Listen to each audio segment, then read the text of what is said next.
And now we're on Daf Lamed Beis, Amud Beis. Now Rav is going to try to say that it could be that a Talmid Chacham could be mochel on his covet. Hadar Amar Rav in Torah Dilehi. You know what? The Torah belongs to the Talmid Chacham, and he can be mochel his covet. Tichsiv ki im v'Toras Hashem chefto. The Reisha of the Pasuk in Tilim categorizes Torah as Toras Hashem. It belongs to Hashem. But the Sefer says Torah so yega yom v'layla. Torah so means that it's his Torah, his with a small h. So it's not his with a capital H, Torah Hashem, as it is in the Reisha, but his in the Sefer. And it all depends. Before he studies the Torah is called Torah Hashem. But after he studies the Torah and he comprehends it, and it's his Torah, he makes a kinyan on the Torah, it now becomes his, and then Afkamid said he can be mochel on his cover. So it's interesting that the midah of anova would mean not to be mochel on your cover. It's a paradox. Because if you're going to be mochel on your cover, then you're saying, well, it's my Torah. I already acquired this Torah. But you want to be a shofel and an anav, then you should say, oh no, I can't be mochel on the cover because it's Torah Hashem. Frankly, is it really so that Rav, after he makes a kinyan on Torah, it's Torah so, and therefore he can be mochel on his cover? Rava mashki be lula debre. Rava was pouring the wine to the reception, the people who came to the reception at the wedding of his son, Vidale Kasa, and he brought them. He brought a kos, l'Rav Papa, l'Rav Huna, Brei, l'Rav Yeshua, v'komu v'kamei. They stood up in front of Rava, and then he brought a kos to Rav Mari, Rav Pinchas, Brei, l'Rav Chiz at the same wedding apparently, and v'lo komu l'kamei ikpan, and Rava was makbid.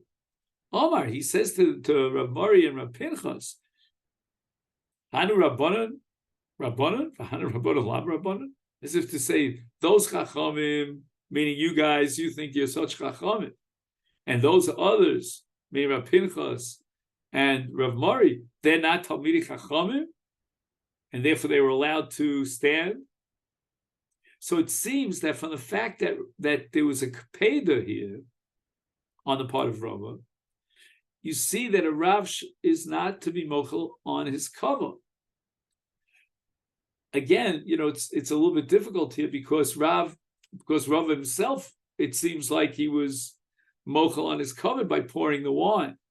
But anyway, Visu Rav Papavid Mashke Behilula Da'aba Bre Mar Bre. Rav Papa himself was Mashke Yayin at the chasana of Abba Mar Beno, and Vidale Kosa, and he picked up a kos and brought it over to Rabbi Yitzchak Brei, Rabbi Yehuda, v'lo kami kamei ve'ikbad. So we see again that ein harav yachol limchol kvodo. And the more answers afilu hachi hider mi evid leibo. Even though it's true that a Rav could be mochel on his kavod, so what's the kapeda here? Even after the Rav is mochel on his kavod, still the Talmidim have to do what's called hidur. They don't have to stand, but at least they should move their bodies a little bit upwards in order to show kavod. And if a Rava and Rav Papa in the second story were makbid because they didn't do a hidur. So again, even after the Mechila, there's got to be a hidur. It seems like the mitzvah of Kvod Talmid Chacham has two dimensions to it. There's one dimension that emanates from the Talmid Chacham, and there's another dimension that emanates from the Talmud vis-a-vis the Talmid Chacham. So even though the Talmid Chacham, from that which emanates from him, he could be mochel, but nevertheless there still remains a chiyuv on the part of the Talmud, and that's called the chiyuv hidur. Amar Rav Ashi, afilu mandi Amar Rav shemochel kvodo kvodo mochel nasi shemochel kvodo ein kvodo mochel. And now we're going to have a long sugya.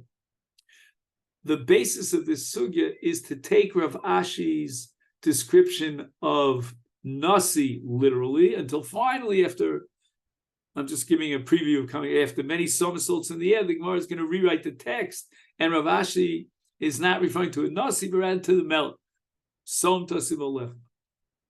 Meisvei I'm going to prove that it's impossible to take Rav Ashi's statement face value, that a Nasi cannot be mochel on his covered. Ma'isa Rabbi Eliezer, Rabbi Yeshua, Rabbi Tzad, Shai Mesubim, Beis HaMishter.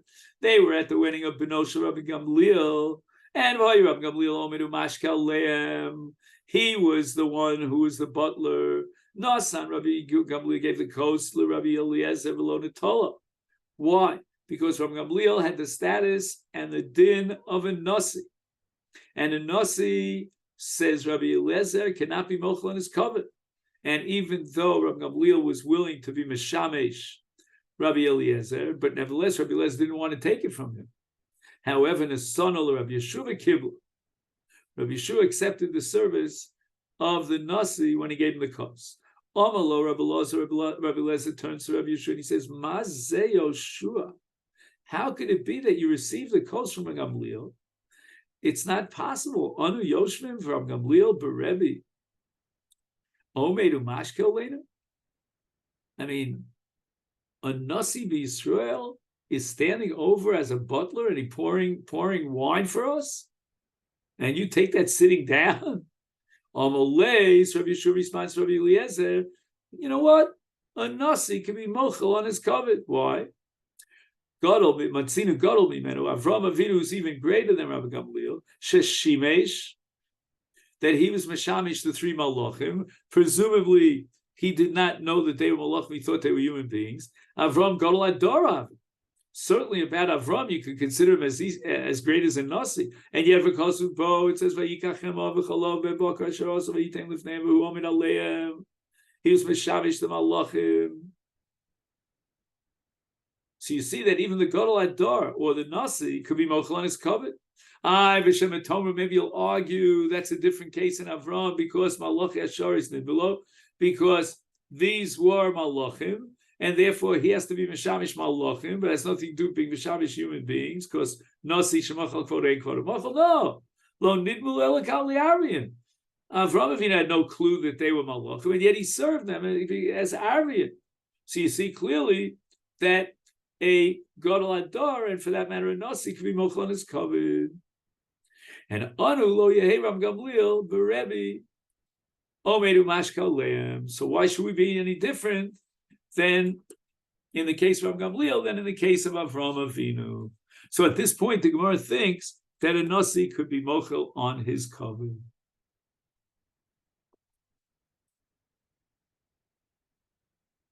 Now we're going to find another source in the name of Rabbi Tzadok for Rabbi Eliezer and Rabbi Yeshua.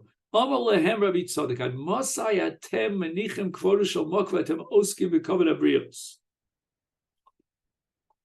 You're trying to prove that Avram could be mochel on his kavod. Okay, Avram is great, but he's still a human being. He's flesh and blood. Why didn't you bring a raya from the Eibishter himself? Shakadosh Baruch Hu mashiv ruchos. God serves man by bringing the winds, Malanisiyim. He brings the clouds, Morid Motor. He brings down the rains, Matzmiach Adama. He causes the vegetation to grow. Orech Shulchanu Lifnei Kol Echad V'Echad. All the food that we have when we sit down is coming from the Eibishter. And therefore you see that God himself is mochel on his kavod. V'Anu. Lo Yehiram Gamliel Berebi Omedu Mashkal Lenu. We shouldn't allow Rabbi Gamliel, who's only mortal flesh and blood, here today, gone tomorrow, to be Masharisos. And this is the end of the Bryce. So again, at this point, we're stuck with Rav Ashi, who says that a Nasi cannot be mochel on his kavod. We prove very conclusively that a Navi can be mochel on his kavod. Eliyit Marachim. Cross out the word Nasi. Amar Rav Ashi afilu man di Amar Nasi shemachal kvodu kvodu mochel. Yes, a Nasi can be mochel his kavod. Melech shemachal kvodo. In other words, some tasim, the language tells you that even if the melech would want to be mochel on his kavod, no, tasim alechem. You have to have a maso alechem. So the melech cannot be mochel on his kavod. Now, I don't find this here, but if my memory serves me well, there is an exception in which a melech could be mochel on his kavod, and that's for the sake of kvod shamayim. For example, when the Plishtim conquered the Aron, and then later on they freed the Aron, and David HaMelech was mochel on his covet, and he was dancing in front of the Aron when they brought it back. And that's because of Kvod Shamayim. And now we get into a discussion about the mitzvah of Mipnei Seva Takum, which means Kima Bifnei Zaken or a Chacham. Ton Rabban. It says in Parshas Kedoshim, they say Takum, Yachal, I might think, I feel Mipnei Zaken Ashmai. What if he's an old geezer and he's an Amoritz? Even worse, maybe he's a Russia. Talmud Lomar, Vadarta Pnei Zaken. And what's Zaken? Ein Zaken El Chacham. So we're talking about a scholar, and therefore there's a mitzvah of standing for the scholar. Shenemar, with regard to the appointment of Sanhedrin by Moshe Rabbeinu, it says that HaKadosh Baruch Hu says to Moshe, Esfo li shivim ish mi ziknei Yisrael. So we see that the word Zkanim is not indicative of an age and a physical reality, but rather Zkanim is indicative of Chachma. Rabbi Yosef Egli Omer, Ein Zaken el Misha Kana Chachma, Shenemar Hashem Kanoni Reishis Darka, Pasuk in Mishlei, in the 8th chapter. So in other words, we have a pasuk of Mipnei Seva Takum. We don't know exactly what we're referring to, but since the pasuk says Vadarta Pnei Zaken, we understand that Seva means Zikna, and a Zaken is someone that is Koneh Chach. Yochai, I might think Yama Mipon Mirot Mokum Rachot. Even if I see the Zaken from far and distance, I still have to stand up in front of him. Talmud Lomer Takum Vehadarta. So there's a smichus here between the kima and the hidur. Lo amarti kima el b'mokum sheish hidur. Hidur means when it's obvious that he's being mechabe the Talmud Chacham, the Chacham, and that's obvious only when there's close proximity. And that means arba amos. If, let's say, you stand and it's more than arba amos, then it's not mokum sheish bo hidur. It's not obvious and nikar that he's being mahad the Talmud Chacham. Yachal, I might think, Yadrenu b'mamon, that when the Torah commands us to be mahader, a Talmud Chacham Zaken, Vadat Pnei Zaken, it's only referring to spending money on his behalf. Talmud Lomar, Taku Vadarta. There's a hekesh here between Hidur and Kima, Ma Kima, She'em Bo Chisaron Kiss. It's not a matter of supporting someone, you're just standing in his honor and respect. Is Af Hidur, She'em Bo Chisaron Kiss. Hidur is also without Chisaron Kiss. So you don't need to spend any money to be Mekayim the mitzvah of Hadarta Pnei Zaken. All right, the Gemara later on is going to analyze this brisa because we don't know the difference between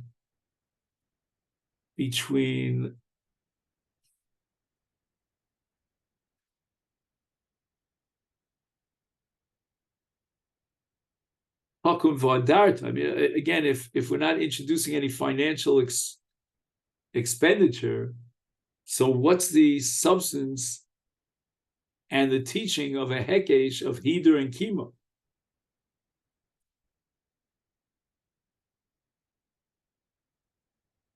Again, you could argue that maybe kima would apply only if he's not mochel, but if he's mochel, there's no chi of kima, as we saw earlier in the sugya, whereas hidur applies even if he's mochel.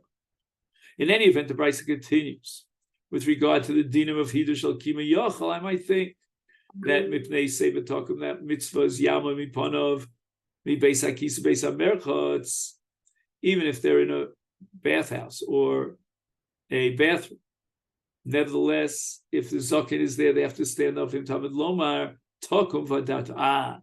Now we understand the hekesh between kima and hidur. Lo amarti kima el makom sheish hidur. So what does that mean? A place where there'll be mishader, miskaved, but in a Beis HaMerchatz you don't have those elements, and therefore there's no kima as well, because we have a hekesh between kima and hidur. Yachal, I might think that if a person sees a zaken and he's on his way towards you, is yatzom einav kimishal ra'u, he can close his eyes and make believe he didn't see him, Talmud lomar v'yareisem elokecha tokum v'yareisem elokecha davar masul le nemar bo v'yareisem elokecha. Kodesh Baruch Hu knows the machshavas of a person, and therefore, if he knows that the chacham is coming, he should be mahadeh the chacham. Rav Shimon Elazar minayin lezakin shel yatriach. How do we know that a zakin should sort of find a circumventive way of going by, so he doesn't have to force anybody to stand up in his honor? Talmud lomar v'yareisa. And the pasuk has zaken and v'yareisa to teach us that even on his zaken he has to be yarei me Hashem. And what's his yiras Hashem? Shelo latriach hatzibur. He goes in a roundabout way. Isi ben Yudom they say v'tokum afilu kol seva b'mashma. So Isi ben Yehud is going to dissent and disagree with the Tanakama, and he holds kol seva b'mashma. Even an alta zaken ashmoy, who is not a Talmud Chacham at all, he's 100% an Amoritz, might even be a Russian. You still have a mitzvah kima b'fana because of his age. Rabbi Yossi Aglili, Hainu Tanakama.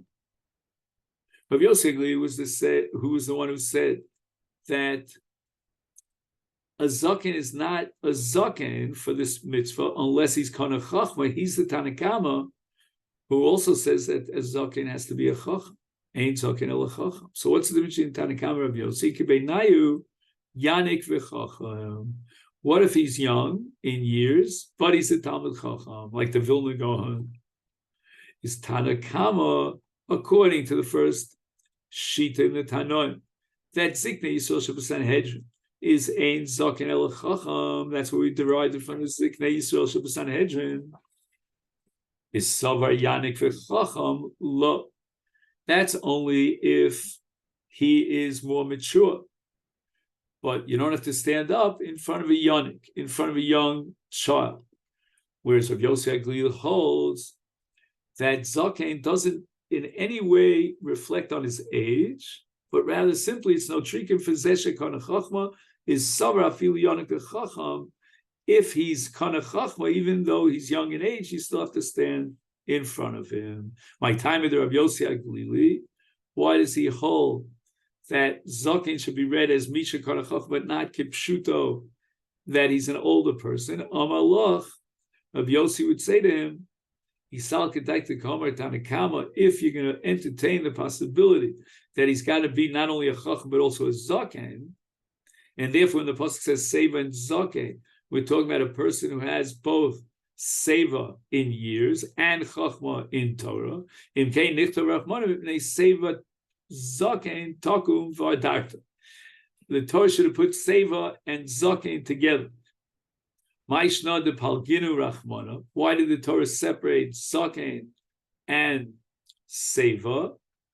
The Torah wanted to teach us the Meimer the high love high, the high love high. Seva is not a Zaken, and Zaken is not a Seva. They're two separate entities. Zaken is Bechachma, and Seva is B'Shana Mishmam. You know, Afilu Yonik V'Chacham, even if he's young, if he has Chachma, you have to stand for him. Tanakama, Mishum Debayla Mismach, Zaken V'Yareisa. He wants to be Doresh that on the Zaken, he should try to avoid people being Matriach them to have to stand for him. So we'll just finish it up with one more line here. The Tanakama, my Taima. Why did the Tanakama reject Rabbi Yossi Aglili? Isa Gedaita Kira Amrit. Rabbi Yossi Aglili, that Zaken means Chacham. And Kei Nichtov Rachmana, the Torah should have said, Mipnei Seva, Takum, Vehadarta. Why does it say Takum, Vehadarta, Pnei Zaken? Melos Kasav Hachi, Shmamino Chadhu. We're going to derive the conclusion that Seva and Zaken is one Chiyuv, and he's both a Chacham and a Zaken. And only someone who's also a Zaken in Shanim, also a Chacham in Torah, we have to stand in front of him, and we're obligated in Kavod. Okay, then, so this is where we're going to stop for today. And